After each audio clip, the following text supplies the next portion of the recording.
오늘 이 시간에 우리에게 주시는 하나님의 말씀은 신약성경 누가복음 8장 26절부터 39절까지의 말씀입니다. 제가 가지고 있는 성경은 신약성경 104페이지에 있습니다. 누가복음 8장 26절부터 39절까지 말씀입니다. 우리 함께 교독하겠습니다. 제가 한 절 읽고 여러분 한 절 읽고 교독합니다. 그들이 갈릴리 맞은편 거라사인의 땅에 이르러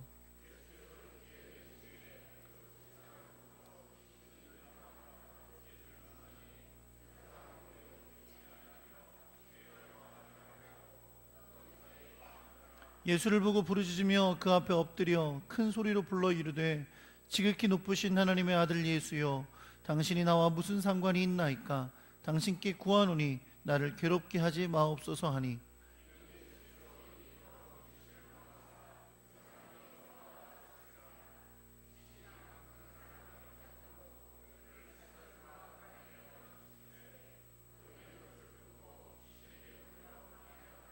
예수께서 내 이름이 무엇이냐 물으신즉 이르되 군대라 하니, 이는 많은 귀신이 들렸음이라.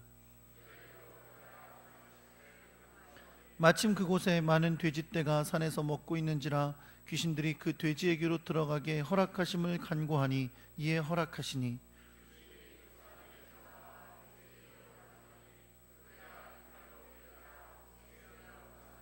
치던 자들이 그 이루어진 일을 보고 도망하여 성내와 마을에 알리니,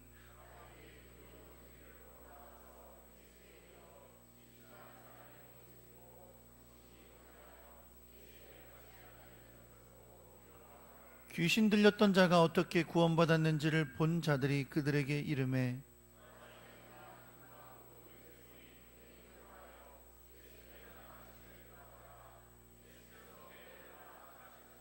귀신 나간 사람이 함께 있기를 구하였으나 예수께서 그를 보내시며 이르시되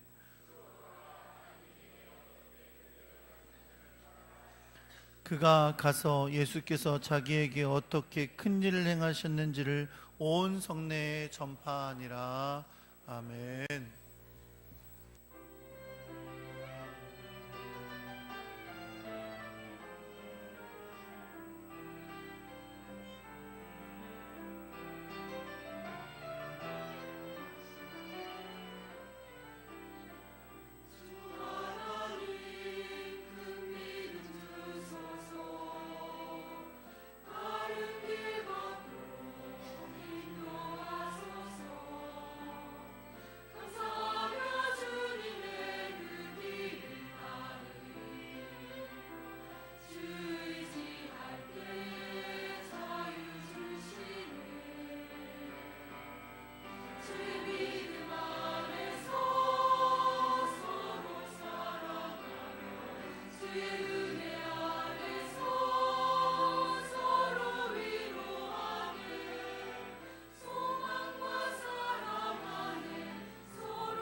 기도하겠습니다. 하나님 아버지, 우리를 주 안에서 하나 되게 하시고 오늘도 예배의 자리로 우리를 불러주셔서 감사합니다. 이 시간에 주님 앞에 나와 예배하면서 정성 들여 준비한 예물을 하나님께 드린 손길들이 있습니다. 주님, 저들의 정성과 또 주님을 향한 사랑과 교회를 향한 사랑, 또 주님께 드리는 아름다운 헌신을 받으시고 주님 영광 받아 주옵소서. 주님이 말씀하시고 약속하신 대로 갚아주시고 날마다 주의 은혜를 더하사 주 안에서 평안케 하시고 하늘의 귀한 은혜와 삶 가운데서 날마다 승리하도록 도우시고 인도하여 주옵소서. 하나님, 물질이 주님의 뜻을 따라 아름답게 사용되기를 소망합니다. 주님의 나라의 일에 크게 쓰임받도록 주님 역사하여 주시옵소서. 오늘도 이 시간에 주님의 말씀을 듣습니다. 우리의 마음이 주를 향하여, 주의 말씀을 향하여 사모함이 있게 해주시고, 그래서 주의 말씀을 들을 때 아멘으로 화답하며 주님 앞에 은혜 받고 또 변화되고 결단하는 시간이 되게 하여 주옵소서. 성령의 은혜를 구합니다. 우리 주 예수 그리스도의 이름으로 기도합니다. 아멘. 할렐루야. 옆에 계신 분들하고 인사하겠습니다. 잘 오셨습니다. 사랑합니다.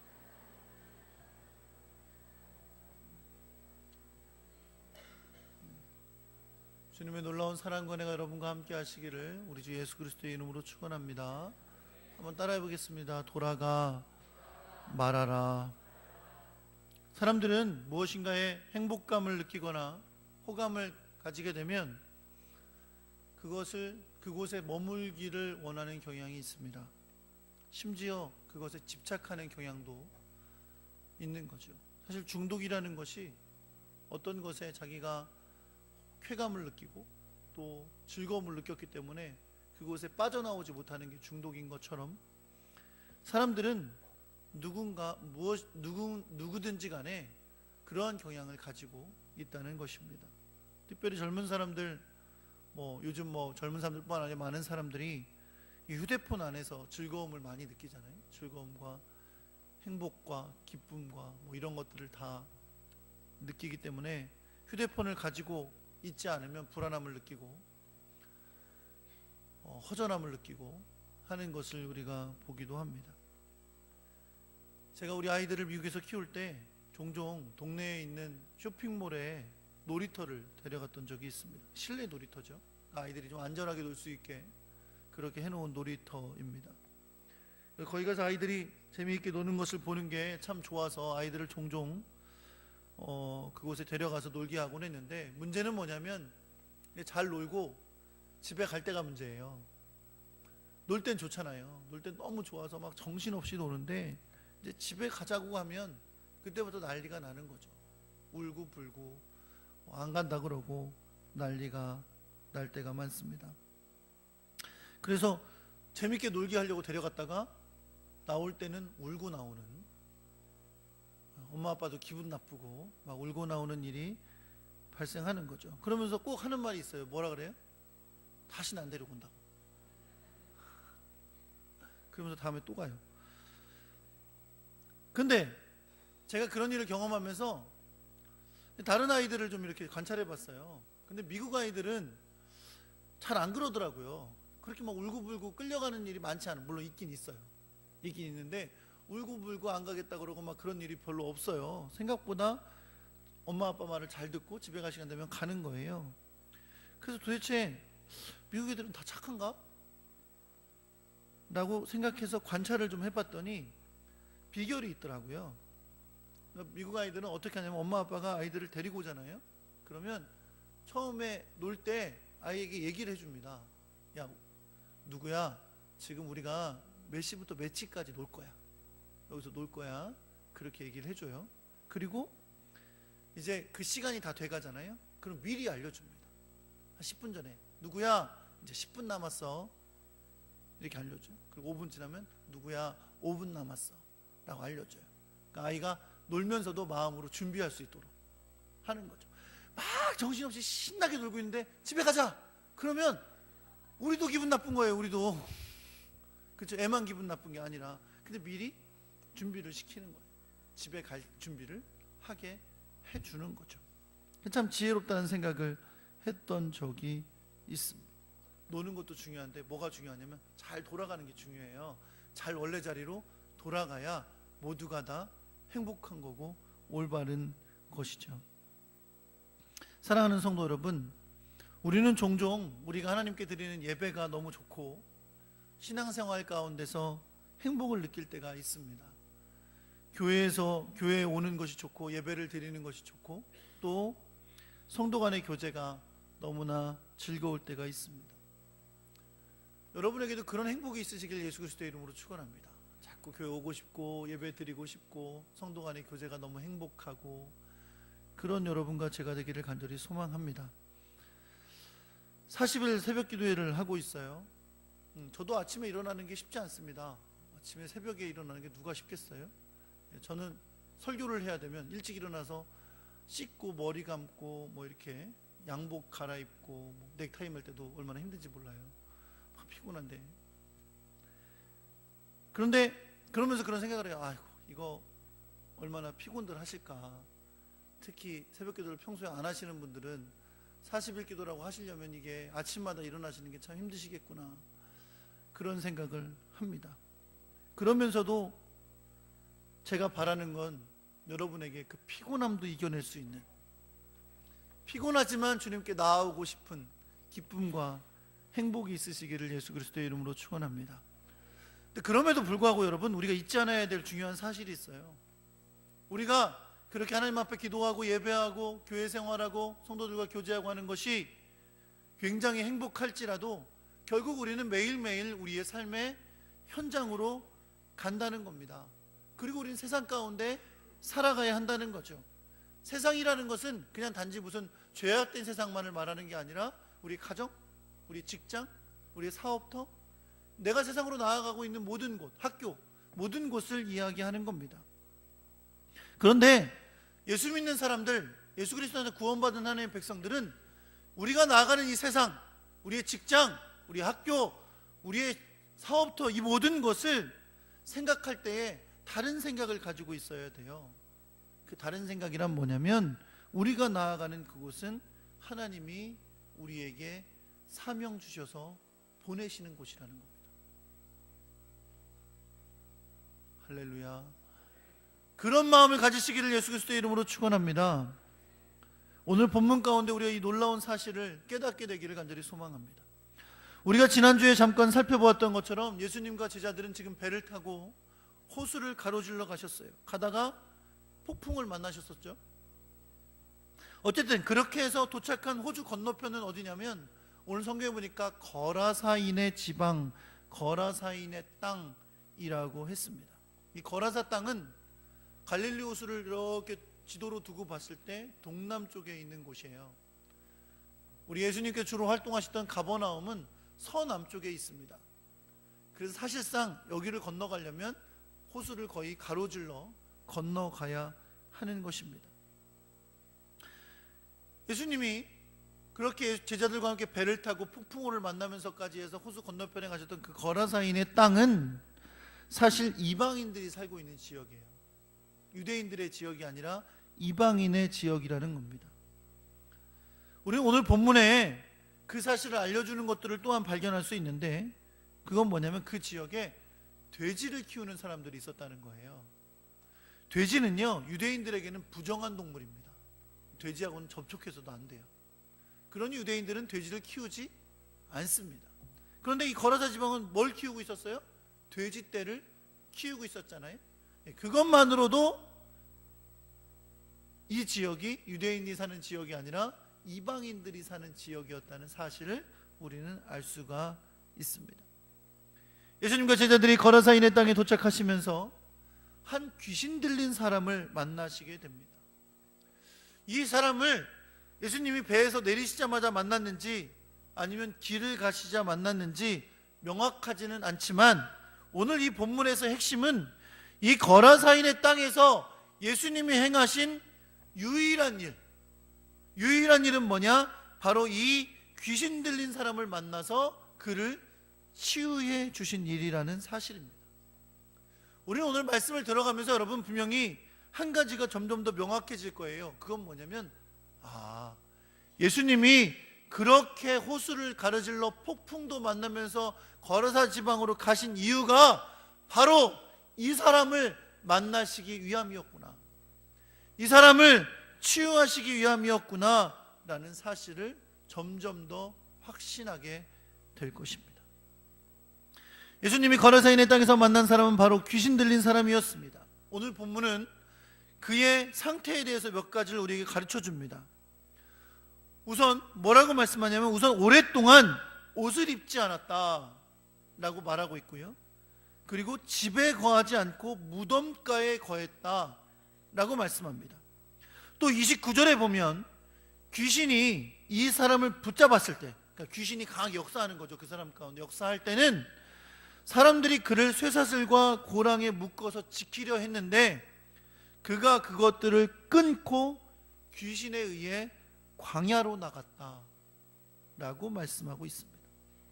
이것이 지금 이 귀신 들린 사람의 외적인 상황입니다. 이 외적인 상황을 통해 우리는 그의 영적인 상황이 이런 육적인 외적인 상황을 가져왔다는 것을 알게 됩니다.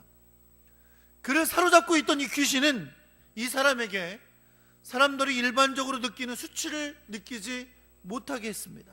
그래서 오랫동안 옷을 입지 않도록 한 거예요.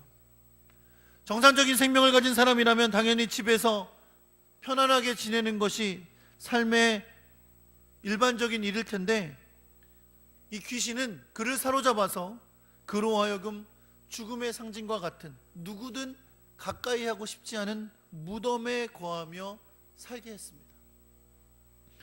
그리고 종종 귀신은 그에게 강하게 역사해서 그를 일반적인 사람들이 가질 수 없는 힘을 발휘하게 하므로 그를 제압할 수 없게 만들었고 그를 광야로 이끌어 나가게 했습니다. 하나님이 창조하신 하나님의 형상인 한 인간의 영혼과 육체가 귀신에게 사로잡혀서 자유함을 빼앗긴 채 귀신의 지배를 받고 있는 장면을 우리는 성경을 통해서 보고 있는 것입니다. 여러분도 보고 계신가요? 보고 계세요? 네, 지금 제가 기껏 말씀드렸는데 왜 못 보고 계세요? 그 귀신을 잘 보시기 바랍니다. 귀신 사로잡힌 사람을 눈 감으시면 안 보여요. 눈을 뜨셔야 보이지. 여러분, 이 사람이 예수님을 만나게 됩니다.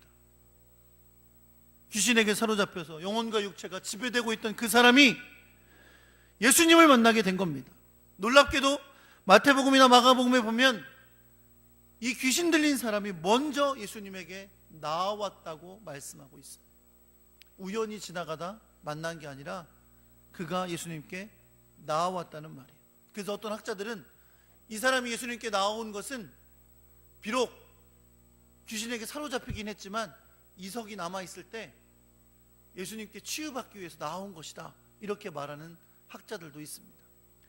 그런데 성경의 내용을 들여다볼 때는 그것보다는 이 사람을 이끌고 귀신이 나왔다고 보는 게 더 맞습니다. 왜냐하면 오늘 본문에 나오는 모든 이야기들은 다 귀신이 이끌고 그 사람의 입으로 말한 것이기 때문이에요. 완전히 귀신에게 사로잡혀 있는 상황이기 때문에 그렇습니다. 여러분, 왜 귀신이 예수님 앞에 나와서 엎드렸을까? 오늘 본문의 내용을 잘 살펴보면 그 이유를 알 수 있습니다. 예수님은 배에서 거라사 땅에 내리시자마자 귀신 들린 사람을 보셨습니다. 직접 보셨는지 영적으로 보셨는지 우리는 알 수 없어요. 그리고 정말 그 앞에 바로 있었는지도 알 수는 없지만 분명한 사실은 뭐냐면 예수님께서 내리시자마자 배에서 내리시면서 그 귀신 들린 사람에게, 아니요, 그 귀신 들린 사람을 사로잡고 있던 귀신에게 그 사람에게서 나와라 라고 명하셨다는 겁니다. 이미 명하셨다는 거예요. 아직 직접 대면하여 만나시기 전에 그 사람에게서 나와라 라고 이야기하셨다는 거죠. 여러분, 왠지 느낌이 예수님이 그곳에 오신 이유가 그거였구나 라는 사실을 조금씩 확신하게 되지 않아요? 왜 내리시자마자 바로 그러셨겠어요? 그곳에 오신 목적이 바로 그거니까. 그 일을 가장 먼저 행하신 겁니다. 물론 그때는 이 귀신이 그 명령에 따라 그 사람에게서 나오지를 않았습니다. 그러나 귀신은 알고 있는 거예요. 예수님이 그곳에 오신 이유가 바로 이 사람을 귀신에게서 구원하시려는 것이고, 귀신은 결코 이 명령을 거부할 수 없다는 것을 알고 있었다는 겁니다. 그렇기 때문에 예수님 앞에 나온 이 사람을 사로잡고 있던 귀신은 그 사람을 예수님 앞에 엎드리게 했습니다. 그리고 그의 입을 열어 이렇게 말합니다. 지극히 높으신 하나님의 아들 예수여, 나와 당신과 무슨 상관이 있나이까? 여러분, 아직 제자들도요, 예수님이 그리스도시며 하나님의 아들이시라는 확신이 없던 때입니다. 풍랑이는 호수에서 예수님을 깨웠다가 그 믿음 없음으로 인해 책망을 들어야 했었습니다. 그렇죠? 아직도 예수님이 명확하게 누구인지를 제자들이 확신하지 못하고 있는 때였어요.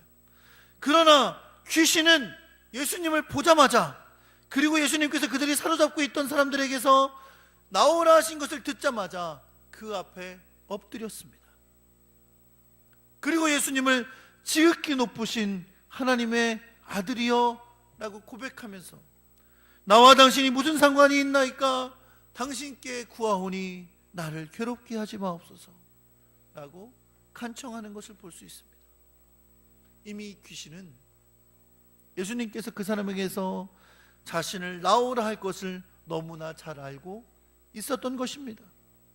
그리고 사실상 그렇게 예수님이 명하시면, 하나님의 아들이신 그 예수님이, 그 높으신 예수님이 명하시면 그것을 거부할 수 없다는 것도 알고 있었던 것입니다. 예수님께서 귀신을 내쫓으시기 위해 행하신 사역은 그 귀신의 이름을 묻는 것으로 시작합니다. 왜 예수님께서 그 귀신의 이름을 물어보시느냐? 몰라서 물어보시는 게 아니에요. 만약에 예수님께서 몰라서 물어보시면 귀신이 장난했겠죠. 내 이름이 무엇이냐? 그러면 귀신이 뭐라 그랬겠어요? 한번 맞춰보세요.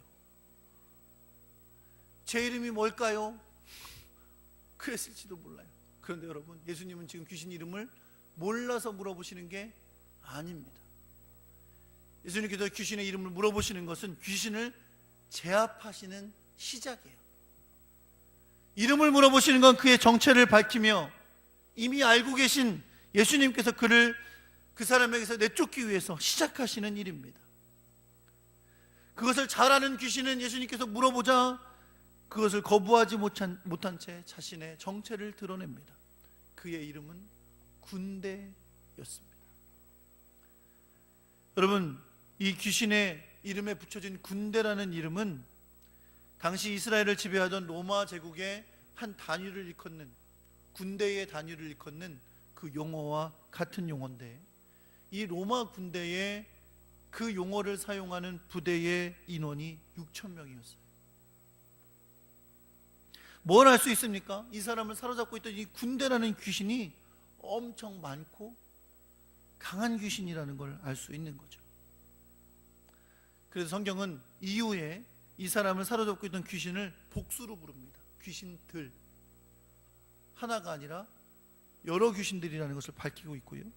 그리고 우리가 나중에 보게 되겠지만 후에 돼지떼를 몰살시키는 것을 볼 때 이 군대라는 귀신이 얼마나 강한 귀신이었는지 우리는 알 수가 있습니다.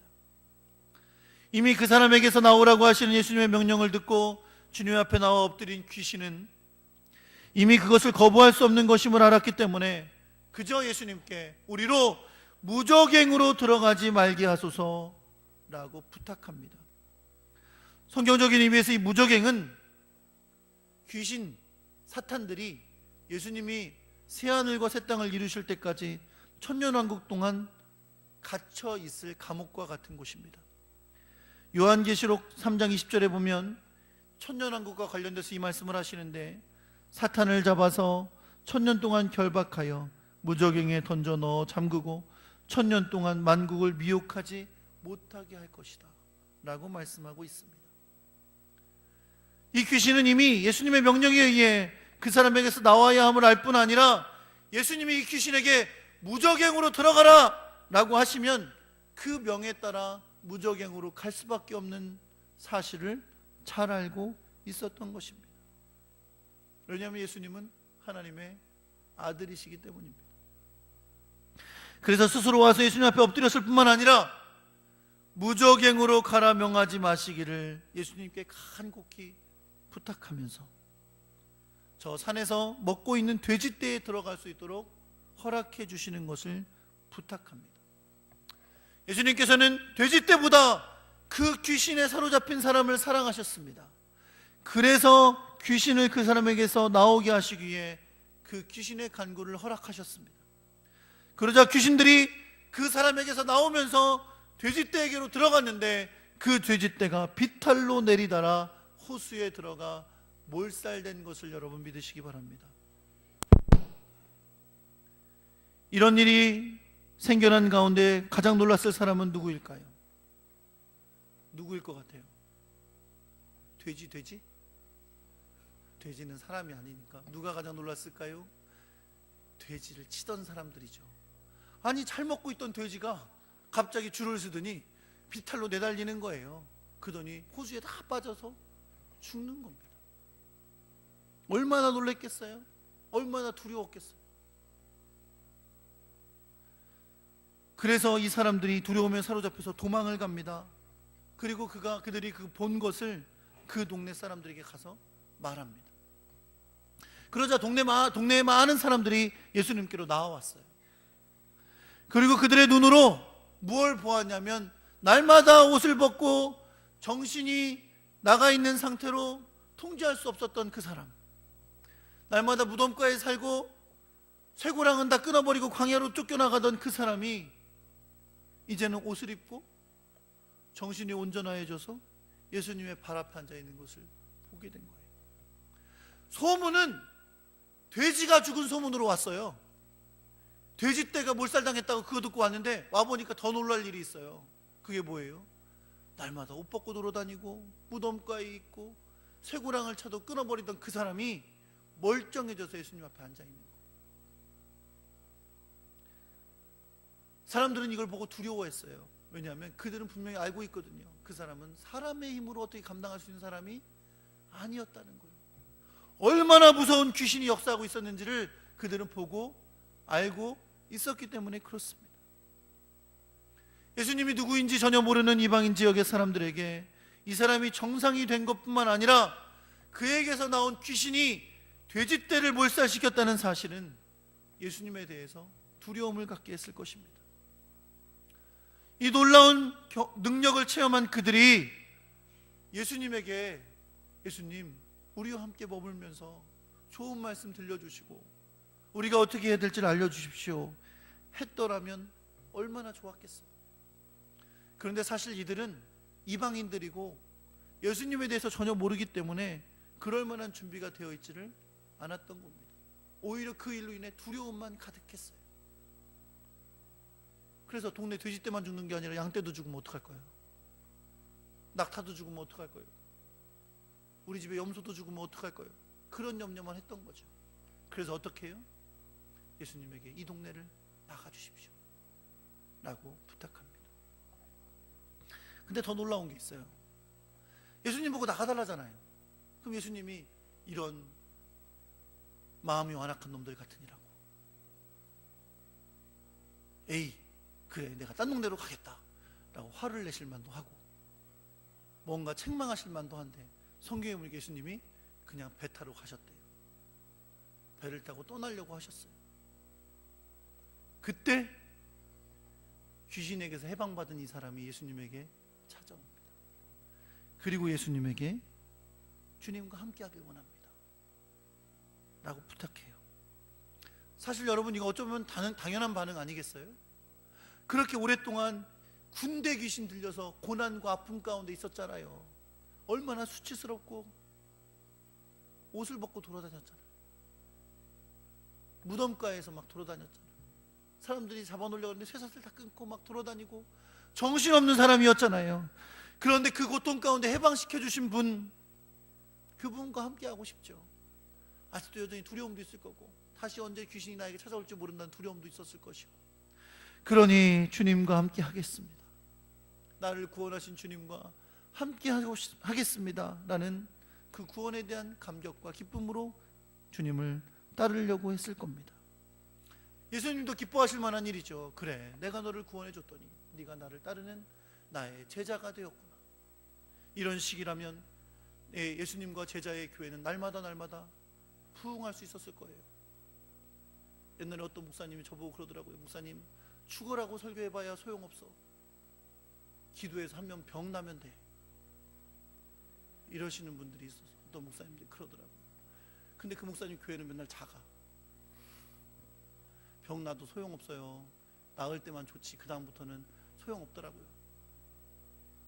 그래도 주께서 손 얹어주시면 병 낫게 해달라고 저도 맨날 기도합니다. 믿음으로 낫게 하는 거죠. 무슨 제 손에 뭐가 나가요? 믿음으로 낫는 겁니다. 할렐루야.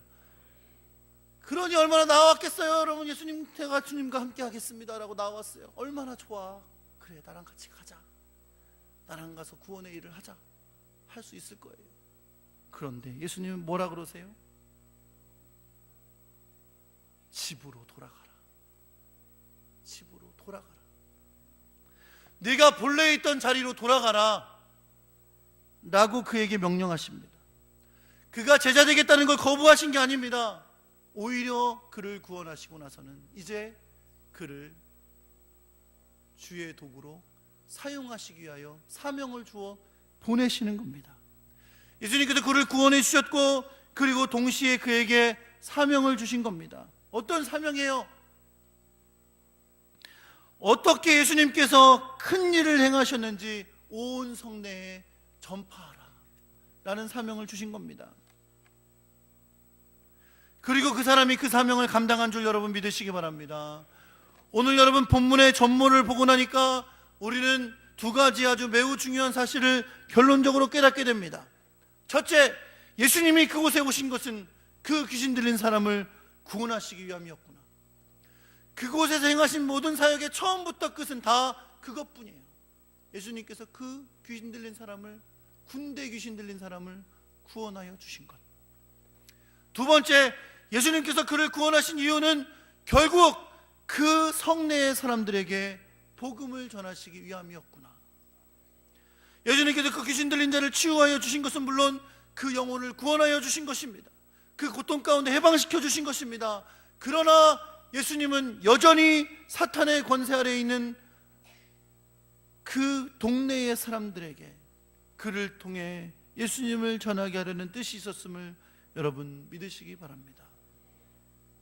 말씀을 정리하면서 우리에게 이 말씀을 잘 적용하면 좋겠어요. 미국 교회가 침체의 길을 걸은 지 여러분 오래됐습니다.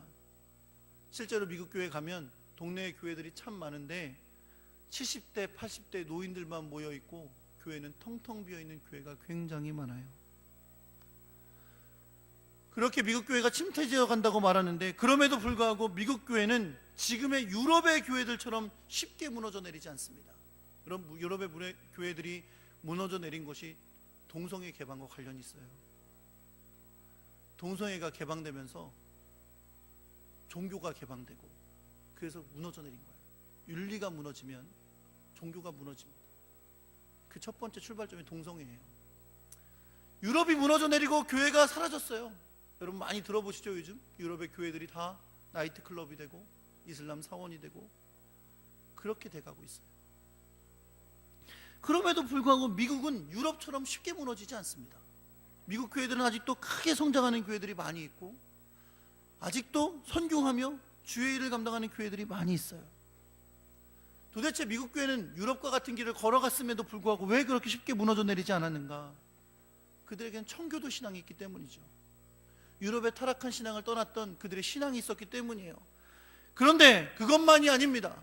제가 미국에 가서 공부하면서 깨달은 중요한 사실은 그들은 끊임없이 교회를 회복하기 위한 노력을 하고 있다는 거예요.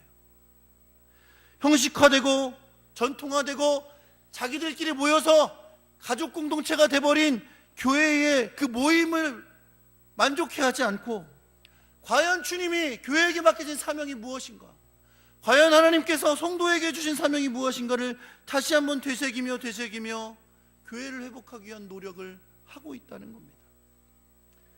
그 중에 대표적인 운동이 바로 선교적 교회 운동이에요.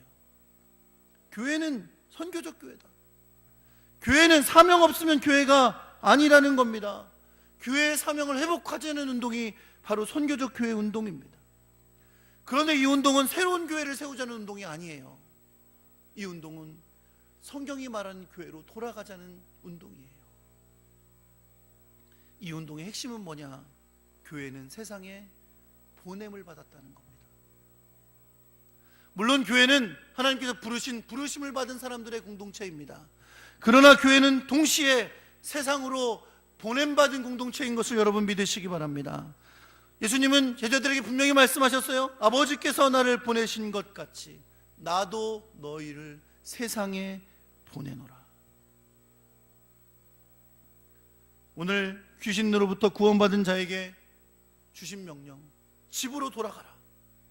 그리고 그에게 행하신 일을 증거하라 하신 그 명령이 오늘날 우리에게 주신 명령인 것을 여러분 믿으시기 바랍니다. 우리는 세상에 보냄을 받은 겁니다. 우리를 위해 하나님이 행하신 일들을 증거하라고, 그 구원의 진리를 전파하라고 보냄받은 것입니다. 여러분이 가는 직장, 돈 벌러 나가는 거 아니에요. 돈 많이 버십시오. 그러나 돈 벌러만 나가는 거 아니에요. 여러분 나가는 사업터, 돈 벌라고 여러분에게 주신 사업터 아닙니다. 하나님이 여러분을 세상 가운데 보내신 것입니다. 하나님이 여러분을 세상 가운데 보내신 것인 줄 여러분 믿으시기 바랍니다. 보내신 거예요. 학교로, 어린이집으로, 여러분 사업터로, 공장으로, 여러분의 직장에 주님이 주님의 일을 증거하라고, 주의 나라의 일을 나타내라고 보내신 것인 줄 여러분 믿으시기 바랍니다. 사랑하는 성도들, 2017년을 마무리하는 이 시기에 여러분과 제가 교회의 사명, 우리의 사명, 보냄받은 사명을 회복할 수 있기를 우리 주 예수 그리스도의 이름으로 축원합니다. 여러분, 귀신에 사로잡힌 자를 구원하시기에 예수님 어떤 일 하셨어요? 호수를 건너가셨어요. 가다가 풍랑도 만나셨어요. 그러나 그곳에 찾아가셨습니다. 그 군대 들린 자, 군대 귀신 들린 자, 그 사람을 구원하기 위해 그곳까지 찾아가셔서 그를 구원하여 주셨습니다. 그를 구원하시기 위하여 돼지떼를 몰살시키셨어요. 그런데 단지 그를 구원하시는 걸로 그치려고 한 게 아니에요. 그를 통해 동네에 복음 전하시려고, 그 성내에 복음 전하는 자로 삼으시려고 호수를 건너가 돼지떼를 죽이시며 그를 구원하신 것을 여러분 믿으시기 바랍니다. 그거에 비하면 여러분과 저는 쉽게 구원받았나요? 예수님 우리를 위해서 호수 건너오지 않으셨잖아. 우리 때문에 돼지떼 죽이지 않으셨잖아. 쉽게 구원받았어요? 예수님이 우리를 구원하시기에 자신을 주셨어요. 십자가에서 피 흘리셨어요. 아무것도 남기지 않으셨어요. 그리고 여러분과 저를 구원하여 주신 줄 여러분 믿으시기 바랍니다. 왜요? 우리를 보내시려고, 우리를 세상에 보내시려고, 우리의 직장에, 우리의 사업터에, 학교에, 병원에 보내시려고 우리를 위해 십자가를 지시고 우리를 구원하여 주신 줄 여러분 믿으시기 바랍니다. 여러분과 제가 그 일에 쓰임받기를 간절히 소망합니다. 그 사명이 충만하기를, 그 사명과 사명이 우리 안에 회복되어지기를 우리 주 예수 그리스도의 이름으로 축원합니다.